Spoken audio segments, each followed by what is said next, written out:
আপনারা জানেন যে দুর্নীতি দমন কমিশনের উপর আমাদের একটা চিফ অ্যাডভাইজার একটি ইন্টারিম গভর্নমেন্ট একটি রিফর্ম কমিশন করেছিলেন। তাদের অনেকগুলো বাংলাদেশের দুর্নীতিকে কিভাবে দমন করা যায় সেই বিষয়ে তাদের সুনির্দিষ্ট অনেকগুলো প্রস্তাব ছিল। সে বিষয়ে একটা বড় রিপোর্টও ওনারা সাবমিট করেছিলেন।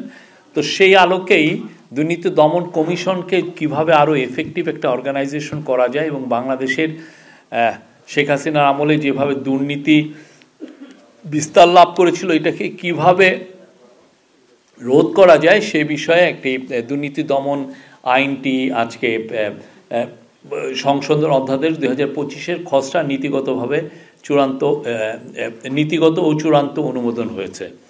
এখানে মূল যে জিনিসটা ছিল লাস্ট মোমেন্টে, এটা বেশ কয়েক সপ্তাহ ধরে এটা নিয়ে ডিবেট হচ্ছিল।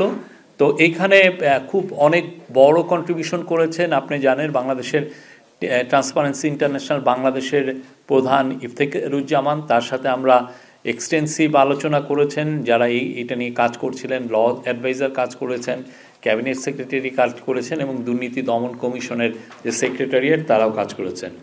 এখানে একটা লাস্ট মোমেন্টে এটা একটা ওভারসাইট বডি, যেটা বাছাই কমিটি, সেটা একটি ওভারসাইট বডি হিসাবে কাজ করার কথা ছিল, সেটাকে ড্রপ করা হয়েছে। কেননা আমাদের দেশে যে দুর্নীতির যেভাবে লেয়ারে লেয়ারে আছে, দেখা যাচ্ছে যে ওভারসাইট একটা বডি করলেও সেখানেও আবার দুর্নীতি বিস্তার লাভ পেতে পারে।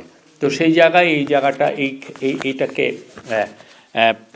ডিসিশন হয়েছে যে এই সাজেশনটা নেওয়া হবে না। যারা দুর্নীতি দমন কমিশনে আছেন তাদের অফিসারদের মূলত এটা এখনও ডিসাইড হয় নাই যে কারা কারা করবেন, বাট একটা নীতিগত ডিসিশন হয়েছে যে দুর্নীতি কমিশনের যে অফিসার বা যারা এই সরাসরি এই দুর্নীতি দমনের সাথে সম্পৃক্ত তাদের সম্পদের হিসাব দিতে হবে। এটা একটা এটা আজকের ক্যাবিনেটের একটা বড় সিদ্ধান্ত এবং এই বিষয়ে এই নতুন লতে এটা থাকবে আর কি।